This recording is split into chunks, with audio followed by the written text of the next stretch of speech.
இயேசு கிறிஸ்துவில் எனக்கு பிரியமான சகோதர சகோதரிகளே,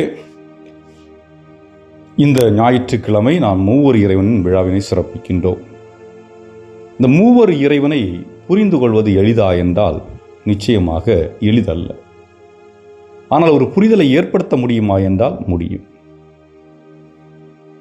இந்த புரிதலை ஏற்படுத்த முடியாத என்பதற்கு அடையாளம் என்னவென்று பார்க்கின்ற பொழுது, ஒரு முறை புனித அகுஸ்தினார் அவர்கள் ஒரு கடலோரமாக நடந்து செல்லுகின்ற ஒரு நிகழ்வை தன்னுடைய புத்தகத்திலே இவ்வாறு எழுதுகிறார். கடலோரமாக நடந்து செல்லுகின்றார். அப்பொழுது ஒரு சிறு குழந்தை கடற்கரையிலே ஒரு குழியை தோண்டி கடலில் இருந்த நீரை எடுத்து அந்த குழியிலே விட்டு கொண்டு மீண்டும் கடலில் சென்று தண்ணீரை எடுத்து இவ்வாறாக கடலில் இருந்த தண்ணீரை மெல்ல மெல்ல இந்த குழிக்குள் ஊற்றிக்கொண்டே இருந்தது. அப்பொழுது அதை விசித்திரமாக பார்த்த இந்த அகுஸ்தினார் அந்த குழந்தை அருகில் சென்று கேட்டார், என்ன செய்து கொண்டிருக்கிறாய்? அப்பொழுது அந்த குழந்தை சொன்னது, நான் இந்த கடலில் இருக்கின்ற நீரையெல்லாம் எடுத்து இந்த குழிக்குள் விட்டு இந்த கடலை வற்ற செய்ய போகிறேன். அது எப்படி உன்னால் முடியும் என்று கேட்டபொழுது, அது முடியாத ஒன்றாச்சே, கடல் இவ்வளவு நீர் இருக்க எப்படி முடியும் என்று சொல்லுகின்ற பொழுது அந்த குழந்தை சொன்னது, நீங்கள் மட்டும் கடவுளை உங்களுடைய சிறிய மூளையை கொண்டு புரிந்து கொள்ளலாம் என்று எண்ணுவது சரியா? ஆம் அன்புக்குரியவர்களே, கடவுள் நம்மை படைத்தார். ஆனால் அந்த கடவுளை முழுமையாக புரிந்து கொள்வது என்பது எளிதான ஒரு விடயம் அல்ல. ஆனால் எதை புரிந்து கொள்ளலாம் என்றால், தந்தைக்கும் மகனுக்கும் இருக்கின்ற உறவின் மத்தியில் இருக்கின்ற தூய ஆவியானவர் என்பது அன்பின் வடிவமாக இருக்கிறார். அதாவது மூவருக்குள்ளும் ஒரு உறவு இருக்கிறது. அந்த உறவு அன்பு என்னும் பிணைப்பால் பிணைக்கப்பட்டிருக்கிறது. ஒரே இறைவன் மூன்று செயல்களை செய்யக்கூடியவராக இருக்கின்றார். இந்த தந்தையின் வடிவத்தில் இருக்கின்றார், மகனின் வடிவத்தில் இருக்கின்றார், தூய ஆவியின் வடிவத்தில் இருக்கின்றார். ஆக ஒரே கடவுள் மூன்று நிலையில் இருக்கின்றார் என்று வைத்துக் கொள்ளலாம். இதை இன்னும் சரியாக புரிந்து கொள்ள வேண்டும் என்றால், 2018ஆம் ஆண்டு தாய்லாந்து நாட்டிலே ஒரு குகையில் நடந்த ஒரு போராட்டமும் அதனால் கிடைத்த வெற்றியும் என்று பார்க்கலாம். 12 ஃபுட்பால் விளையாடுகின்ற சிறுவர்கள், இளைஞர்கள், அவர்களை பயிற்றுவிக்கின்ற அந்த பயிற்சியாளர், அதாவது 11 விளையாட்டு வீரர்கள், ஒரு பயிற்சியாளர் என்று 12 பேர் அந்த குகைக்குள் செல்லுகின்றார்கள். அந்த குகைக்குள் அப்பொழுது தண்ணீர் வரவில்லை. ஆனால் எங்கேயாவது மழை பெய்தால் அதிகமாக தண்ணீர் வரக்கூடிய ஒரு சூழல் இருந்திருக்கிறது. இதை அறியாதவர்கள் அந்த குகைக்குள் ஒரு சில கிலோமீட்டர் கணக்கில் உள்ளே போயிட்டாங்க. இப்போ போனவங்க வீட்டுக்கு வரலன்னு சொல்லிட்டு, ஏன்னா இவங்க போகிற வழியில் அந்த குகைக்குள்ள தண்ணி வர ஆரம்பிச்சிருச்சு. இவங்க ஒரு பக்கமாக ஒதுங்க ஆரம்பிச்சிட்டாங்க. இவர்களால் வெளியே வர முடியவில்லை, தண்ணி வேகமாக வருகிறது. இப்போ இந்த பிரச்சனை சமூக ஊடகங்களில் வெளிவருது, இன்டர்நேஷ்னல் அளவில் பேசப்படுகிறது. அப்போ என்ன நிகழ்கிறது என்றால், பல இடங்களிலிருந்து வருகின்றார்கள். அதாவது யுனைடெட் கிங்டத்திலிருந்து தண்ணிக்குள்ளே டைவடித்து காப்பாற்றக்கூடியவர்கள் வருகிறார்கள். ஆஸ்திரேலியாவிலிருந்து மருத்துவர்கள் வருகிறார்கள். தாய்லாந்தினுடைய மிலிட்ரி மற்றும் பல நாடுகளில் இந்த வாலண்டியர்ஸ் உதவி செய்யக்கூடியவர்கள் பல நிலைகளில் அவர்கள் வருகின்றார்கள். வந்தவர்கள் வெவ்வேறு திட்டங்களை தீட்டுகிறார்கள். ஒரு சிலர் ஆக்சிஜனை தயார்படுத்துவது, ஒரு சிலர் அதற்கு எப்படி அந்த குகைக்குள் செல்வது என்ற வழி, ஒரு சிலர் மற்ற தேவையான மருத்துவ உதவிகள், இன்னும் ஒரு சிலர் அந்த தண்ணீருக்குள் டைவடித்து எதிர்நீச்சல் அடித்து குகைக்குள் செல்ல வேண்டும். ஏன்னா மேலே வந்துட்டு உங்களுக்கு கேப்பே இருக்காது, அந்த அளவு ஃபீல்டாக இருக்கும். அப்போது ஆக்சிஜன் சிலிண்டர் வச்சு தான் உள்ளே போய் காப்பாற்றணும்.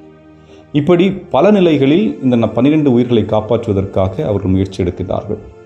எல்லாரும் ஒரே போல் சிந்திச்சிருந்தால் அது செயல்பட்டிருக்க முடியுமா? அதாவது unity is not the sameness. ஒரே போல் இருப்பது அல்ல ஒற்றுமை.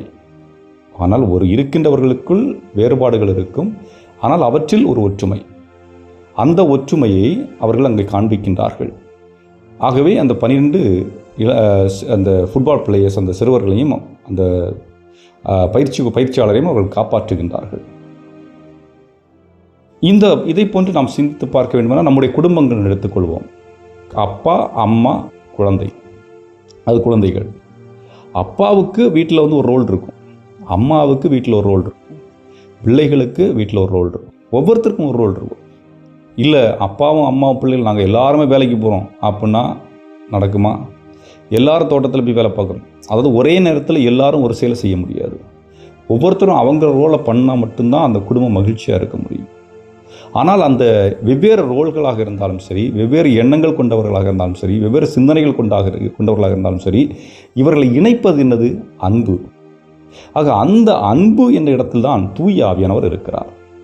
இப்போ தந்தை மகனை அன்பு செய்கிறார், மகன் தந்தையை அன்பு செய்கிறார். இந்த அன்புன்னு சொல்கிறோம் இல்லை, அந்த இடைப்பட்ட பகுதியில் தூய ஆவியானவர் எல்லாரையும் இணைக்கக்கூடிய செயலை செய்து கொண்டிருக்கிறார். ஆகவே தான் இயேசு என்ன சொன்னார்? விண்ணகத்திற்கு எழுந்தருள முன்னாடி நான் உங்களுக்கு என் துணையாளரை அனுப்புகிறேன், அவர் உங்களை வழிநடத்துவார்.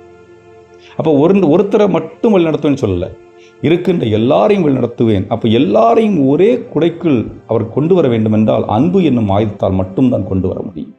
ஆகிய அத்தகைய அன்பு செயலை வெளிப்படுத்தக்கூடிய ஒரு விழாவாக தான் இன்றைய விழாவை நான் பார்க்கின்றேன். ஆகவே அன்புக்குரியவர்களே, மூவரு இறைவன் எப்பெல்லாம் நம்ம பொதுவாக நினைவு கூறுகிறோம்? இப்போ திருப்பலியினுடைய தொடக்கத்தில் தந்தை மகன் தூய ஆவின்னு போட்டு நம்ம சொல்கிறோம். அதேமாதிரி காலையில் எந்திரிச்ச உடனே சிலுவை அடையாளம் வரைகிறோம், தூங்க போகிறதுக்கு முன்னாடி சிலுவை அடையாளம் வரைகிறோம், கோயில்களை பார்க்கின்ற பொழுது சிலுவை அடையாளம் வரைகிறோம், யாரையா பார்த்தா அவர்களுக்கு ஆசீர்வாதம் கொடுக்குறோம். எல்லாமே இந்த மூவர் இறைவனுடைய செயல். இதை செய்வதன் அடையாளம் என்ன? நான் உன்னை அன்பு செய்கிறேன், தந்தையாகிய இறைவன் என்னை நேசித்தது போன்று நான் உன்னை நேசிக்கிறேன் என்ற ஒரு அடையாளத்தை நம்ம அவர்களுக்கு கொடுக்கின்றோம் என்பதுதான். அந்த அடையாளத்தை நாம் புரிந்து செய்கின்றோமா புரியாமல் செய்கின்றோமா என்பதுதான் இன்று கேள்வி. ஏன்னா பலருக்கு ட்ரினிட்டி அல்லது மூவர் இறைவன் என்று சொல்லுகின்ற பொழுது அது ஒரு புரியாத விஷயமா இருக்கிறது. அதை நாம் அதிகமாக புரிந்து கொள்ள வேண்டுமா என்றால் அதை பற்றி ரொம்ப யோசிக்க வேண்டிய அவசியம் இல்லை. தந்தை மகனை அன்பு செய்கிறார், மகன் தந்தையை அன்பு செய்கிறார், இருவரும் இணைந்து நம்மை அன்பு செய்கிறார்கள் அப்படின்னு நீங்கள் நினச்சிக்கிட்டாலும் போதும். ஏன்னா தந்தையும் நம்மை நேசித்ததால் தான் தன்னுடைய மகனை இந்த உலகிற்கு கொடுத்தார். தந்தை படைத்தவர் மட்டுமல்ல, நேசிக்கக்கூடியவராக இருக்கின்றார். மகனும் கீழ்ப்படியக்கூடியவராக இருக்கின்றார். தூய ஆவியானவர் அன்பு செலுத்தக்கூடிய இருவருக்கும் பாலமாக அமைகின்றார். இந்த செயலை தான் குடும்பத்தில் கணவன் மனைவி இடையே இருக்க வேண்டிய ஒன்று. அதாவது ஒரு குடும்பத்திலே ஒருவர் அந்த குடும்பத்தை எடுத்து நடத்தக்கூடிய ஒரு செயலை செய்யக்கூடியவராக இருக்கணும். குடும்பம் மேல் நோக்கி வரக்கூடிய ஒரு செயலை செய்யக்கூடியவராக இருக்க வேண்டும். ஒருவர் நல்லது செய்கின்ற பொழுது தட்டி கொடுக்கக்கூடியவராக இருக்க வேண்டும். அதாவது குடும்பத்தோட ஒரேடியாக ஒப்புமைப்படுத்தி நம்ம மூவர் இறைவனை புரிந்து கொள்ள முடியாது. ஓரளவிற்கு எப்படி இருக்கலாம் என்ற ஒரு அடையாளத்தை மட்டும்தான் நாம் காண்பிக்க முடியும். ஆகவே அன்புக்குரியவர்களே, அன்பு என்ற சிந்தனையை மையமாக கொண்டு இந்த விழாவை உங்களுடைய குடும்பத்திலே உங்கள் ஒவ்வொருடைய உள்ளத்திலும் நிறைவாக வாழ நான் இந்த நேரத்தில் வாழ்த்துகிறேன். இறைவன் உங்களை நிறைவாக ஆசீர்வதிப்பார்.